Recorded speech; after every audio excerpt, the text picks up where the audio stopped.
Well, Mark, welcome to the podcast. I really appreciate you having you on and talking a little bit about Homage and the different things that you guys are doing. So riding that line between what's considered nostalgic versus trending versus whatever, what makes something feel authentic versus manufactured when it comes to e-commerce business? Because I understand, we're in business. We're trying to sell product. We're selling shirts and we're selling kind of memories and a lifestyle, and it's a fine line sometimes. So back to the question is, how do you kind of evaluate what feels authentic versus feels businessy, Yeah, there's certainly businessy things that, you got to check that box it's interesting if you were to pull up, hey, let's look at our NFL sales and see what does the best there. It's our logo business is the top driving sub collection within NFL. And so a lot of people might look at that and say,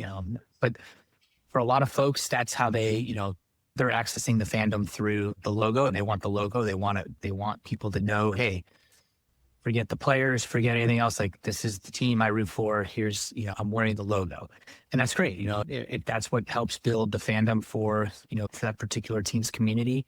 Other people are, going to look for that story where it's like that one game, that 1 year that we had that comeback or whatever it was, or the look, we did something at the Bills team shop last year, like, hey, we want to no one circles the wagons like the Buffalo Bills.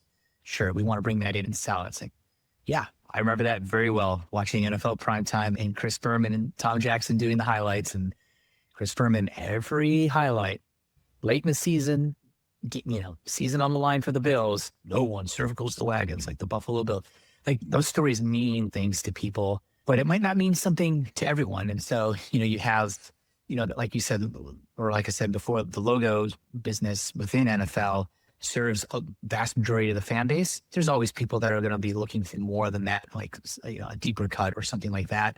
And we want to make sure that we're speaking to the authenticity of the fandom. And so that, I think, includes having the logos and some of these more niche stories that maybe not everyone will respond to, but the people who get it, like those, they're going to be very excited about that. So, yeah. So do you feel like, whether it's NFL, NBA, MLB, pop culture, WWE, do you feel like there's any part of the country that kind of carries more nostalgic vibes than others, or is it kind of trendy depending on what sport it is, what team they're following?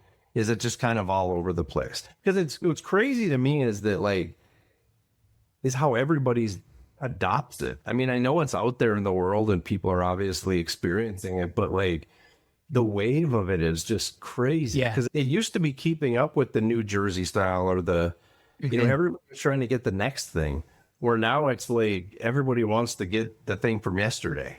Yeah, it feels like the next thing is now the thing from yesterday for a lot of teams.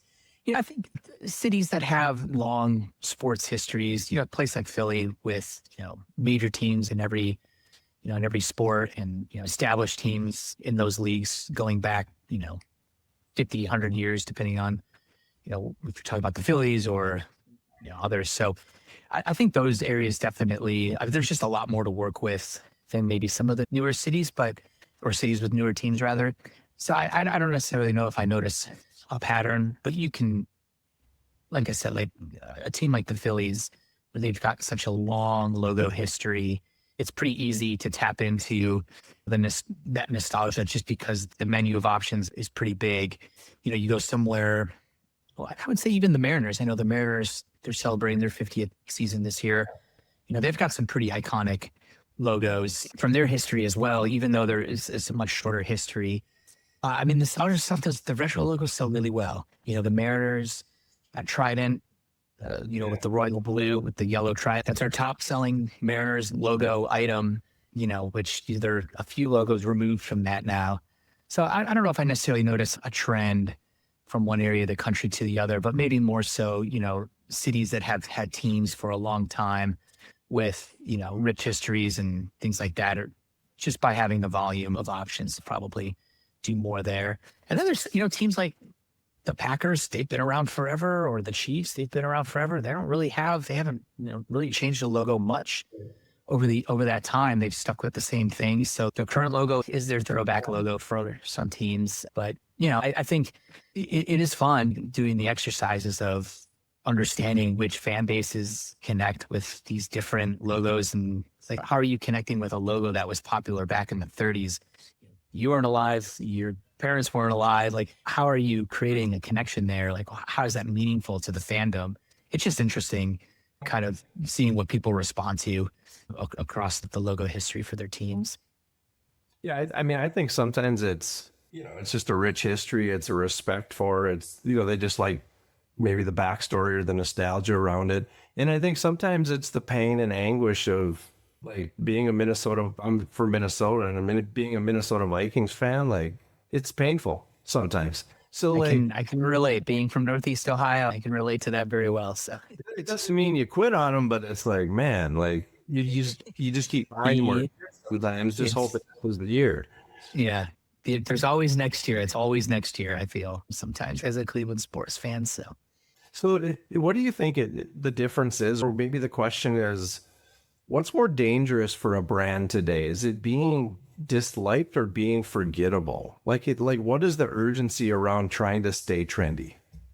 that's a good question. I'm probably the worst person to speak to about, what's trendy or what's, a current fad. I think we've tried to, build an audience that cares about the storytelling aspect of, I know we talked a lot about, sports today, but I think trying to build an audience that cares about that storytelling is maybe somewhat insulating from, some of these other things. Like if we can lean on kind of our roots as a brand and lean on the ability to be storytellers, I think, we have a level of confidence that'll always work with our audience. So, snapping at things that are trendy or, might be in and out like a fad, hopefully we have to rely on that less. At the same time, like you said, like you don't want to be forgettable either. So I think we're always trying to unearth new learnings and figure out, new ways of presenting stories to our audience that will resonate with them. And like I said before, sometimes that works really well. Sometimes you swing and miss, but you keep trying because there is a need at times to not like reinvent yourself from square one, but there is certainly a need to feed that beast a little bit of being new, of being relevant. But again, I think we're at the end of the day hoping that, hey, people are fans of the Browns today. We're hoping that in 30 years they're going to still be fans of the Browns. I guess if you were a 1990 version of me, you might have that 3-year window where you didn't have a team. And that could be a concern, but I think, you're just kind of leaning on these audiences and that they'll continue to really care about these things. And, as long as sports continue to bring people together and create moments and create memories, create friendships, strengthen, family bonds, or sometimes maybe create house divided if you've got, different fandoms in the house, it's all good. And as long as I think sports continues to do that, I think we'll have a space in retail apparel to be able to cater to those folks.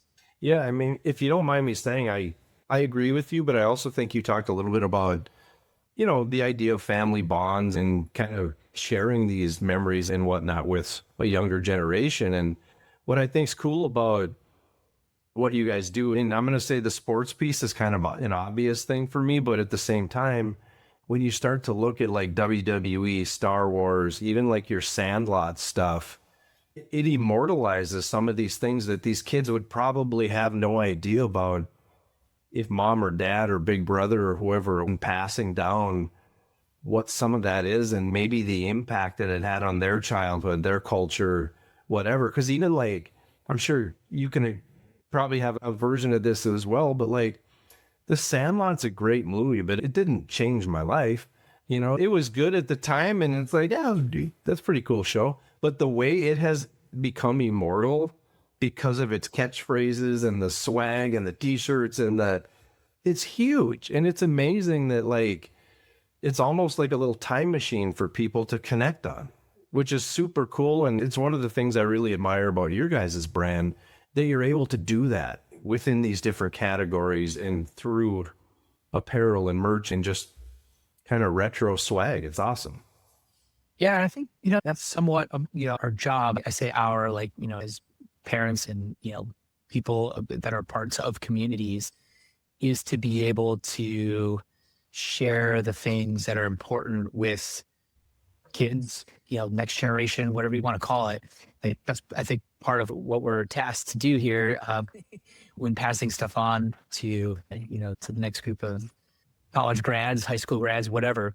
And so I think, for me, and this is less to do with homage, but, for me and my family, a lot of that is rooted in music. And I think of, my parents' favorite musicians and my favorite musicians, and how my favorite musicians look up to my parents' musicians, and then they play a concert together, and it's just like, holy cow. And all the, like, my dad would take us to concerts all the time as kids, because he was, I was into I was into this music, and it's like, oh, this reminds me of when I was young. And it's like, I want to go to these concerts too. And so he didn't have anyone to drive us. We were in 7th and 8th grade trying to go to Stone Temple Pilots concerts. And so in the van we went.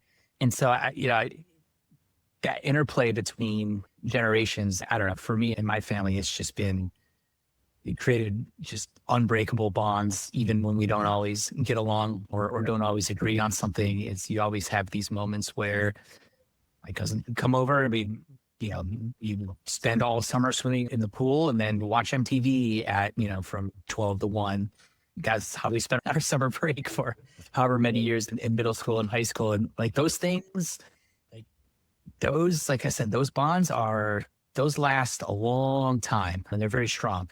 And sports does a lot of that work. And I think, like I said before, it's up to us to be able to teach, the youth, whatever you want to call it. Like, it's up to us to pass those things on and continue to create those bonds. And so, and to teach them, to teach young people, hey, this is a great way to have community. This is a great way to have family. This is a great way to contribute to, to the lives of others. And that's probably maybe sounds a little preachy for a t-shirt company, but that's the work that I take seriously here, is continuing to try to do. And a lot of that comes through with some of these retro logos. Oh, that was the logo. That was what their jerseys looked like when I rooted for the team, or, these were the players that were popular when I was coming up, in 8th grade, 9th grade or whatever. This is the random dude I met at the mall, signing autographs at the kiosk from the Indians and stuff like that. All those things, I think, create that interplay between generations. That's pretty neat. It's just neat to see, I guess, is what I'll say about it.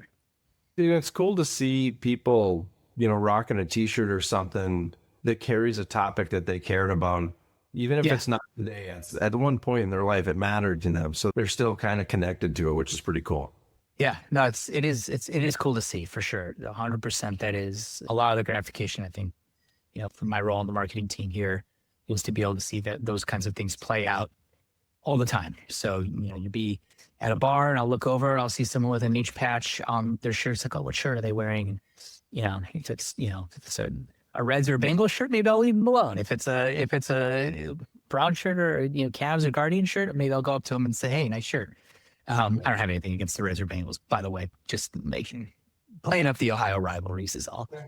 Yeah, no, I get it. Is there a brand or somebody that you guys kind of, maybe you think that they cracked the code on this whole nostalgia thing a long time ago, the emotional storytelling? Is there somebody that you look towards to be like, man, I want to be like those guys someday? Do you have anybody like that? Do you feel like it's aspirational to Homage? That's a good question. I don't have like the most traditional background for, retail apparel. I was an English student in college, which is probably why I can talk, about stories and storytelling, talk your ear off about that stuff. So I don't necessarily have that one brand.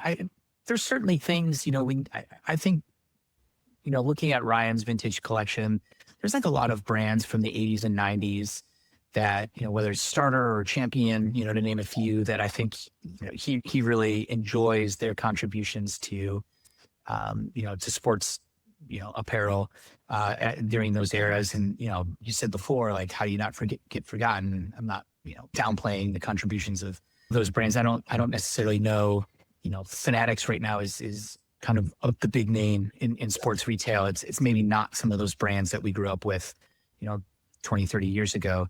So that kind of goes back to your question earlier about, being able to stay relevant and whatnot, not be forgotten and not turn, oh yeah, I remember that brand. They did a bunch of stuff back then. What are they up to now? Like, we don't want to necessarily become them. And again, I'm not necessarily saying that other brands haven't been able to make it through, but I do think we've worked a lot with Starter, to bring to life some of those styles of jackets that they were just so iconic in the 90s. To be able to have those available to buy again, I think it surprises a lot of people. So, oh man, I remember these. It's like, you can still get one. You don't have to pay an arm and a leg on eBay for a used one. So I don't have a great answer for that, I guess, is what I'm saying. I try to keep my head down and just focus on the things that I know we own. So from other brand perspective, who we emulate or who we want to be like. And that's probably a little tougher for me to answer, I guess. Yeah. I always think of and they're all kind of lightning in a bottle type brands, but like growing up through 80s, 90s, you have British Knights, you have Reebok when they came out with the whole pump thing. Fila had a run there when they had Grant Hill for a while. And it's like some of these guys just became iconic overnight and then they contracted back to, I don't even know if some of those brands are even around. I know Reebok and stuff is, but I know they're not carrying the same weight in the sport that they were, but it's crazy at the time how they just blew up and kind of went back down again. But you don't forget them either. Like British is something that like I never owned a pair, and I don't know if I need to, but I do remember when they were a big thing because they were everywhere. Yeah, I remember watching the show Double Dare on Nickelodeon where you could win the British Knights. You were able to get the flag out of the gack coming out of some nose in 30 seconds or whatever. There's a guy around the office that he's got a pair of British Knights that he wears every once in a while. And it's like, oh, like you said, it's like, oh yeah, those. I remember. It just brings back a flood of memories too when you see them. Totally. To remember the photography and the logo, all of it. So yeah, it's a good, I think, I don't know.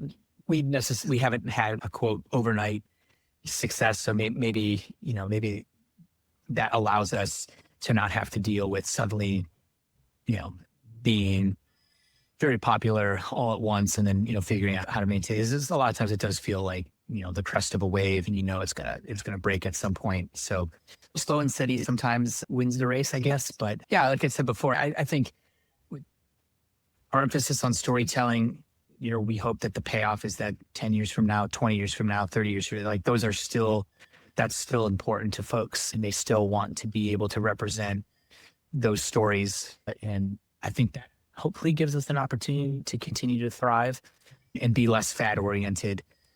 But that said, if you've got a great idea for a t-shirt that you think would sell, we are all ears oftentimes. So. Okay. Well, I'll try not to blow up your email because this is my world. I love this nostalgia and I love this old stuff. And I collect a lot of this stuff too, still late. I think about some of those old t-shirts and the different things from just even the caricature big head stuff that was around when I was a kid. There were like every major star had one and they were fun. They were just awesome. I'll try not to blow up your email. How's that?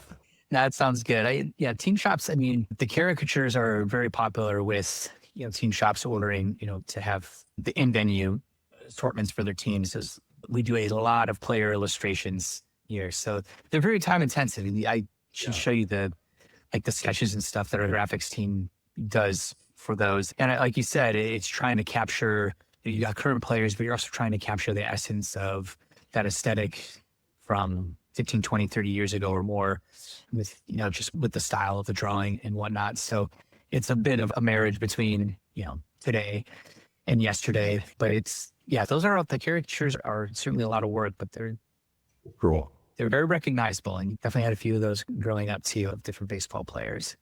Well, Mark, bottom line is I really appreciate what you guys are doing. I do think you've carved out a niche for yourself, and I hope you guys do it for a very long time. So thank you for being on the podcast. I really appreciate the chat. And if you're up to it, maybe we can do it again sometime. Yeah, anytime. Like you said, you have my email now. So flood the inbox with whatever you need, and we're here to help out. So like I said before, thanks for having me on, and it's cool to be able to talk with folks about, what we do, what we try to do, the different things that we're trying to do for our audience. So very cool. Thanks, Mark. All right. Thank you.